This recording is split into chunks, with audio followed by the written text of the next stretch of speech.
Welcome to a Friday Reads, where I talk about what I read, what I'm reading, what I hope to get to next, and I have started off this month very strong. We'll see if that keeps going. I'm already reading things I didn't mention on my very full TBR, so chaos, absolute chaos over here, but whatever keeps the momentum going, right? We're just gonna vibe with it, we're gonna go with it. And I have a lot of thoughts. So, first thing I'll talk about is Secret Project 2 by Sanderson. I'm actually just calling it that because I don't know what the title is because it's too long. You're seeing a cover image of it here. And yeah, this was interesting. It's not my least favorite thing by Sanderson. That would be firmly the Reckoners trilogy. I dislike that trilogy quite a lot. But I do think if you like the Reckoners trilogy, if you got along with Legion or Snapshot by Sanderson, this will probably work for you. It's closer to that type of work that he does. And I do like this more than Reckoners, but less than Legion in terms of looking at his approach to this type of commercial sci-fi. Because that's how it feels to me. It feels like popcorn, blockbuster commercial sci-fi, which there's nothing wrong with that. I've read many a time one of these books. I've had a good time. I like Project Hail Mary. I like The Martian. I like Recursion. I like some popcorn sci-fi. And I think maybe this was... I've actually read a book very similar to this before. I forget what it's called, but it was a very similar idea of someone from contemporary, I guess in this case it's from future, goes to a place where they are so high-tech, they are a wizard. That's the premise. I don't think that's particularly original, and I have read a Kindle Unlimited story that was very much this idea. But I do think the world building was really solid. Sanderson definitely did his homework in making the science that he used make sense to me in a way that didn't feel too broken, but he still let himself play and be fantastical.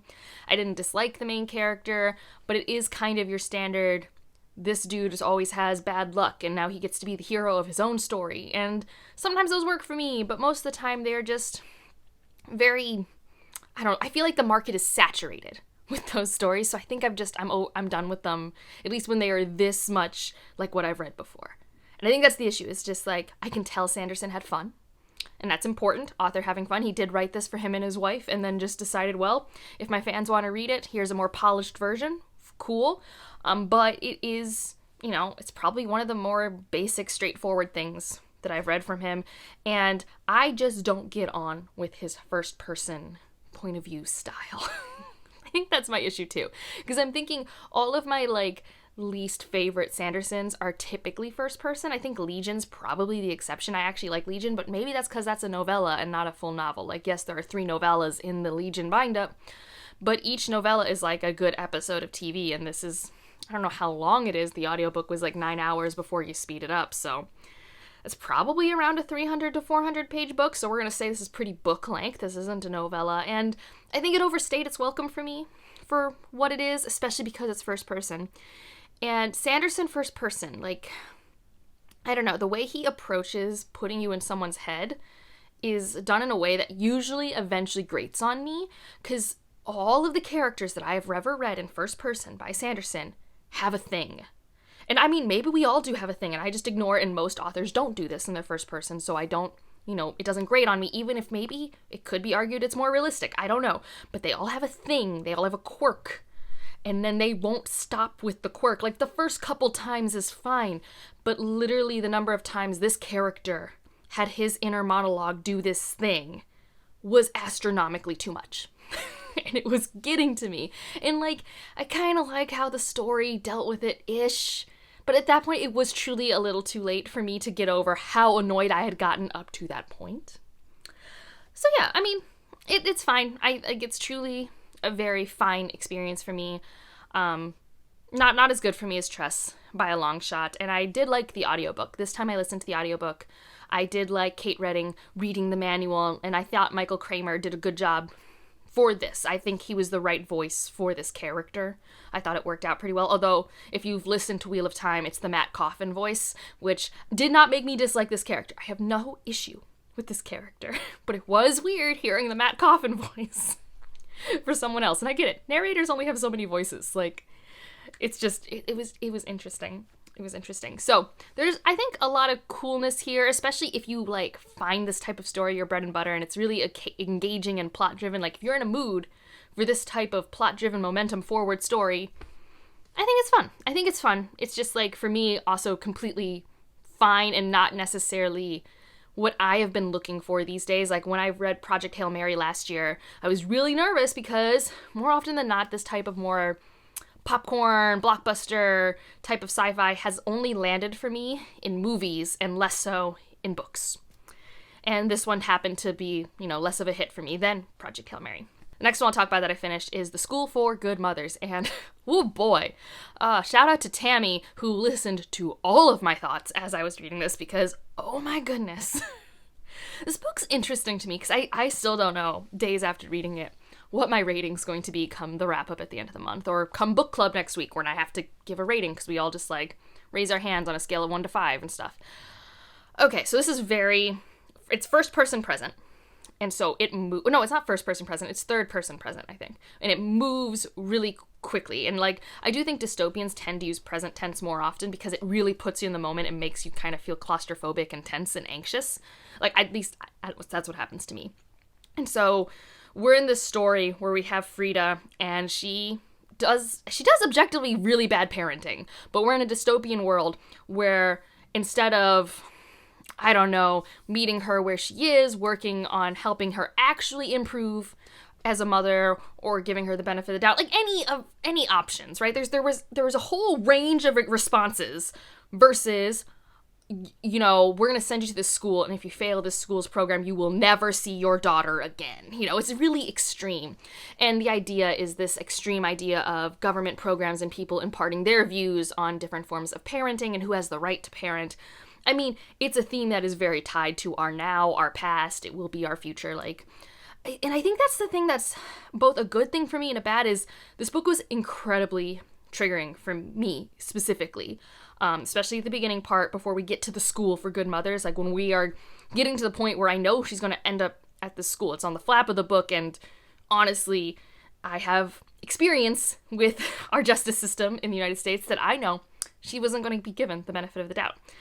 I know. I mean, in my own life, my family was torn apart by a justice system.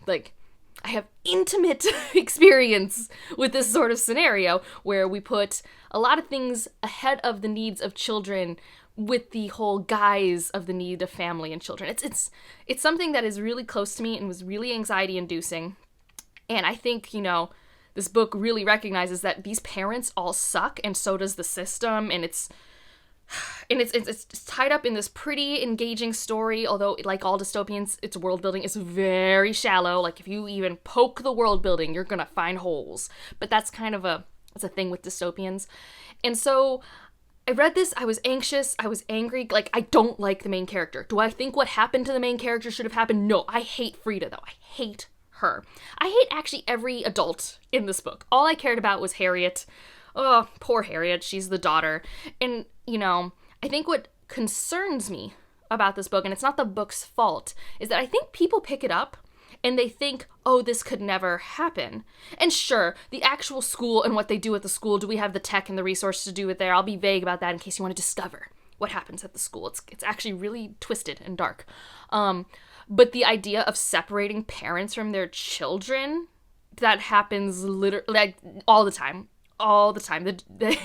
I mean, to its credit, I'm sure the justice system has good intentions and tries its best, but more often than not, we definitely separate families for sometimes reasons that don't necessarily make sense if you look at it. We like to pretend that everything will happen and turn out right and fair, but we all know the world's not fair. It's one of the first things we're taught as children. And so I wonder if people will think that this is the future. And it's no, this is the now. Besides there's a little sci-fi component and it's near future dystopian, I'm this book makes me so angry and anxious because it represents what I went through. Me, a person who's 30, when I was a kid, it's just, it's wild. So I don't like books that trigger me because that's not an experience I like, but it's not necessarily the book's fault. So I don't know what to rate it, because in terms of enjoyment, I mean, I didn't enjoy it. you read this book and it's like kind of when you're reading a Robin Hobb and you know nothing happy is going to happen. Like, it's like that. But it was the anxiety-inducing form for myself. And there is, like, you know, if you just look at the plot in the middle, there's a little repetitive cycling that makes it kind of drag, but it's only a 300-page book, so it's really not that bad. I think it's the appropriate length for what it is. I think it's well-crafted, and I think the author did a good job of really bringing forward how selfish parenting is on a societal level and an individual level. And I still hate the last scene of the book if you've read it. Like, oh my gosh, Frida. Oh my gosh. Anyways. And then because of that, I picked up The Book Eaters, which is a book I did have on my TBR. So far, we're on the TBR. we haven't strayed. Because this is also a book I knew focused on motherhood. And I was like, well, it'd be interesting to read another book with motherhood themes close by. Like, I knew it'd be different, but, you know, why not? And I'm about a third of the way through this, maybe 37%. And I'm liking it. I'm not loving it as much as I hoped, but it's interesting because it's a twisty-turny book. And I don't think I was expecting it to be a twisty-turny book. If that makes sense.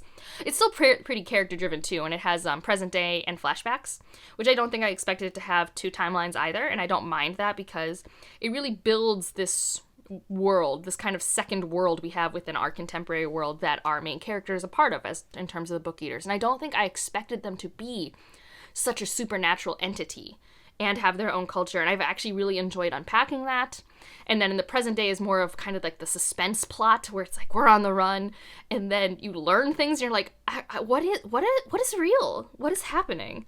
So it's a little more plot driven than I was expected, although it is still very, I think, character focused, especially with our main character Devin. So I'm definitely interested in it. It's just not as compulsively readable as I was expecting, but it's still really good. So we'll see how my emotions evolve as I continue that.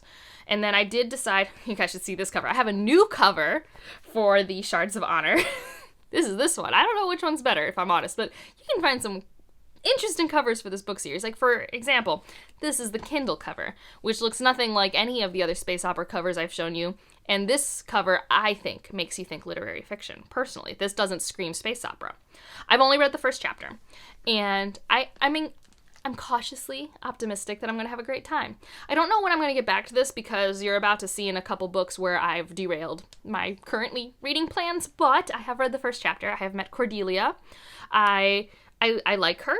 I like how she's handling the situation because I haven't been able to really find a good like plot synopsis of this book, and I actually have kind of tried. And actually, does the back of this book actually have one? Hey, this one actually does. So we have Cordelia and her crew, and I think they're scientists, and they're doing some stuff on a planet, a survey, presumably, and then the politics of this saga have not made themselves realized to me, but my understanding is that a different political faction noticed them, and there might be a mutiny among these people anyways, and they're like, you have trespassed, get out, and her people had to flee, one of them got killed, and she's left behind while they're fleeing, and the mutiny thing is because I think the captain of the crew that did all of that was also left behind. So they're currently stranded on a planet together and getting to know each other. And I don't know if this is my romantic pairing, but so far, even if they don't become romantically involved, I'm liking their back and forth. They're like feeling each other out. I mean, and this is only the first chapter, like only 20 pages in. And like I said, I've already gotten like a fair bit of the understanding, like of what little they've given me. I'm like, okay, there's a lot in this world there's a lot of room to open up and learn a lot of stuff. And it's very Star Trek in my head. Like, we're like on a planet surveying and things go wrong, and like there's nothing wrong with that. So no red flags. Hopefully I keep connected to it. It is like so descriptive, like a lot of 80s and 90s fantasy is fantasy and sci-fi, and it's just like, oh, do I not care about these rocks? My brain does not care. Like, I know other people's brains care. Mine just doesn't. So I have been actually immersion reading this with the audiobook to help me with the descriptive scenes, but I'm hoping I'll get enough momentum to be able to physically read it because the audiobook narrator is a male voice, and the main perspective we're following is Cordelia, and typically I want my own narrator, which is generally neutral, or I want to have like gender accurate narrators for people, because this one's not bad at doing female voices, but he's not like amazing either. Plus I've noticed, I mean, obviously there have been so many printings of this book that there are just slight differences between my physical edition and the audio, and that's always jarring to me when I'm like, wait, why is this slightly, it's like it's an addition of like one word or a rearranging of a sentence. It's not important to the content. It's just jarring. All right, and the last one I'll talk about before we discuss the TBR derailment is Bone Shard Daughter.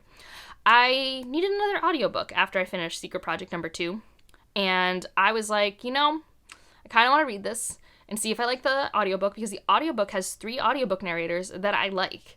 And it's a 4-perspective book, so I was like, okay, cool, so I kind of know which main characters will get what voices and stuff like that. And if I liked it, I could finish the trilogy, all audiobook, because the 3rd book comes out this month. And I remember it being like a really fun fantasy for me, just not like an all-time favorite. And I was kind of feeling like a fun fantasy, kind of like, a Queens of Renthia sort of level, maybe a step above that. It's like if Queens of Renthia and Foundry Side had a kid, it would probably be Bone Shard Daughter. In my head, in terms of density of fantasy. Don't take that too far. I just thought of it. I don't know if it's gonna stick, but I started listening to the audiobook and I was so right. These narrators are just, I really like these narrators. Like, Tammy, I know you don't like one of these narrators, but I really like them. One of them is the narrator for Strange Beasts of China. Another one is for Daughter of the Moon Goddess, and then another one is in Chorus of Dragons. So obviously all of those are books that I have enjoyed thoroughly in the audiobook space, which is why I was really keen on trying this audiobook out. And I forgot how strong of a start this is. Oh my goodness. Like, Bone Shard Daughter, it's not perfect for me. I have some issues truly connecting to the characters, and it's just not perfect for me. It's super fun. Like, when I first read it, like 4 stars. And I could see this maybe becoming 4.5 stars, but the start of this book is It sets up so many intriguing things in my head. Like, we have our princess, and she has amnesia. And she's in this castle where she wants to learn about this magic that we as readers also want to learn about. It's like, yes, I would also like to learn about this cool magic. And, your father's rule in this empire. Like, yes, the world. I would like to learn about the world, just like you, princess. And she's, sneaking behind her father's back. She has this contentious relationship with the foster son. So, like, all right, awesome introduction to the world and a main character off the back. And then we meet another main character, and he's obviously like, he's not Han Solo, but he's that trope, he's that archetype, and you're just like, what are you up to? And like, what is, you're seeing a different part of the world with him, and then something big happens, and you're like, why did that happen? Is that normal here? So our characters are just set up in these places to really introduce us to this world. And that was the first thing I remember really liking about Bone Shard Daughter, because like, I'm not used to, an archipelago landscape, and this magic is really cool and nefarious and genre blendy twisty. So I'm excited. I'm happen to be buddy reading this also with Jocelyn, because this is her first time reading it, and I was like, well, I'm going to reread this, and then we could marathon the rest of the series together if we both, want to. So that's my audiobook. And now the reason why I don't know how much I'll get finished by this time next week is I finally got access to the arc of The Sun and the Void, like 2 hours ago.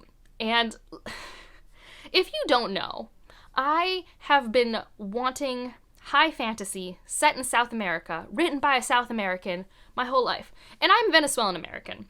Very diaspora. Like, I'm not claiming like that I'm from Venezuela, but half my family lives in Venezuela. And this is a work written by a Venezuelan author that is high fantasy. And I've been wanting it ever since I heard about it. I think it was 2021, maybe 2020 on Twitter. And I'm like, oh my gosh. And we were supposed to get this book last year, but it didn't happen. But it's fine because we have it now. And like, look at this cover. And, I kind of went in not knowing a lot. I don't know a lot about it, even though the author does beautiful illustrations of the characters. Like, you follow her Twitter, her website. If you want to know what characters look like, they're really pretty pictures. I actually really liked looking at the pictures of the cast before going into the book, because, my visual brain is really bad at thinking of its own stuff, if it does anything at all. And I'm really excited. I've only read the first 2.5 chapters. So obviously, like, super early days. I think it's like a 500-ish page book, and I'm 7% of the way in. Okay, so like, I'm 20 to 30 pages into this. My opinions will probably develop as we go.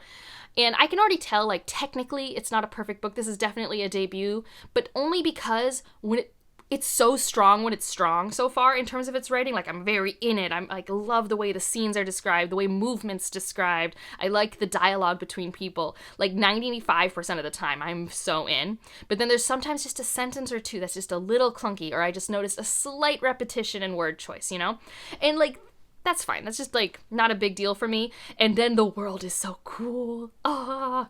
So it's very South America, which makes me so excited, especially having just come back from Colombia. It's just like, oh, I remember those plants and this architecture and, like, the things that she's pulling from all over Venezuela, Colombia, Panama, Ecuador. Like, I can just, like, see it all. And it's also got really interesting, like, fantastical races and species that I wasn't expecting. And I always love when people use their own mythology to, like, make their own fantastical creatures.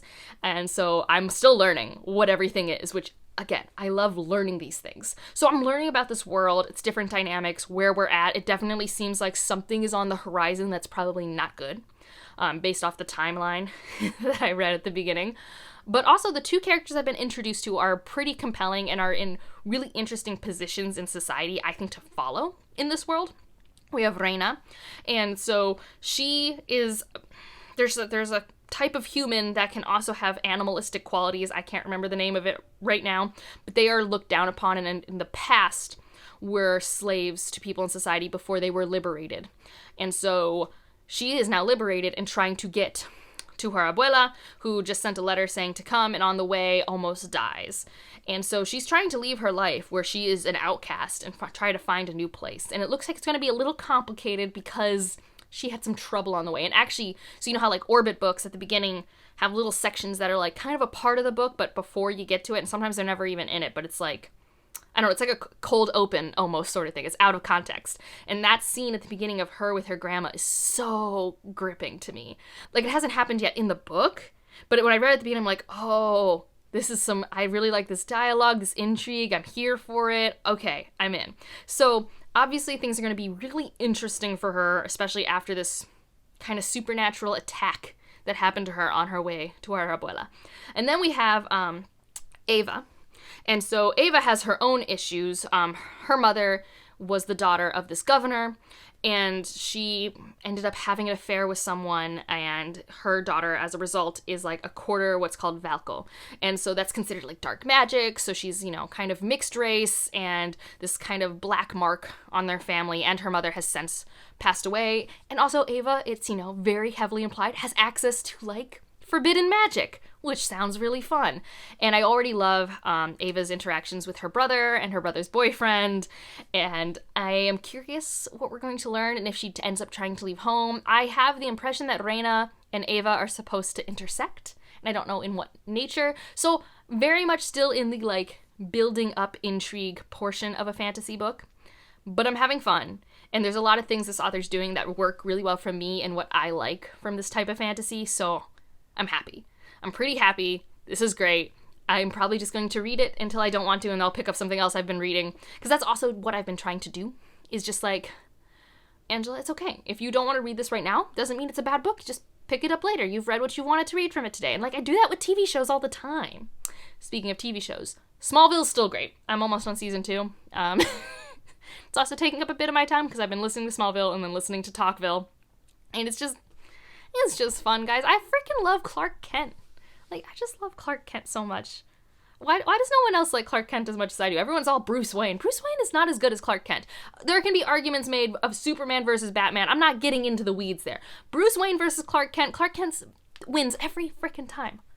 Like, every time. Anyways, that's a tangent. So that's what I've been watching. I haven't played as many video games because I've been in a reading mood, but Witcher is still really fun. And yeah, I don't have any books to haul. I've just been getting everything from my library recently, if you can't tell from all the thumbnails with all the library book glare. It's just like what I've been doing. Let me know what you're reading, watching, doing. How's your readathon going? Because I know this is like a big month of readathons. I know there's like Realmathon, and there's the Magical Readathon. I think there's the April Blitzathon. I don't know. There's a lot of readathons. I'm wishing you all the best of luck. I am reading a lot this month, but I can't even keep track of my own TBR at this point, so readathon TBR was not in the cards. If you want to leave an emoji, I think, are there antlers or a deer? Because, like, antlers are a part of Sun in the Void. I don't know how yet or why, but that's what I want. Or, I guess, a sun. Let's do a sun or antlers, because Sun in the Void. Which, like, you guys knew the minute I could, I was going to start screaming about that book, because, yeah. Especially if I had any chance of, like, really liking it, which I do. I'm hoping that momentum keeps going. All right, otherwise, like if you liked it, subscribe if you want to, and I'll see you in the next one. Bye.